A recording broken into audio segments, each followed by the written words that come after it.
In the heart of a great kingdom, where stone castles touch the clouds and monastery bells mark the passing of each day, there lived a kind and noble king. Every morning, without fail, he would walk to the monastery, the soft echoes of Gregorian chants welcoming him as he knelt to pray, not for himself, but for the prosperity and happiness of his people. His devotion was legendary, his heart a wellspring of compassion for all his subjects. The abbot of the monastery, a wise and gentle soul, witnessed the king's goodness day after day. Moved by such selfless piety, he decided to craft a miracle. For weeks he toiled over ancient texts and rare herbs, finally creating a single apple-shaped pill. This was no ordinary medicine. It held the promise of eternal life, a gift he believed was fit only for a king so pure. "My lord," the abbot said, his voice filled with reverence, "your heart is pure, and your rule is just. May this grant you the chance to rule forever in justice." The old king's eyes, weary from years of service, filled with a newfound joy. He held the key to eternity in his hand. But what is eternity without the one you love?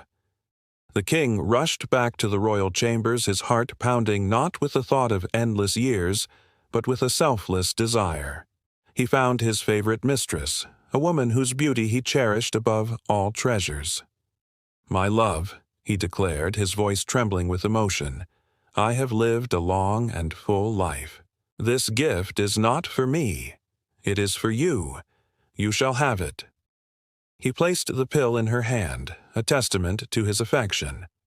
But temptation, as we know, is a sly and cunning serpent, coiling in the shadows of even the deepest love. The mistress, you see, had a secret of her own. Her heart belonged not to the king, but to another, the royal butler. That night she gave him the pill, whispering that her eternity would be meaningless without him. The butler, in turn, was infatuated with a young maid, and so he passed the gift to her, hoping to win her affection. And the maid? She had ambitions that soared far beyond her station.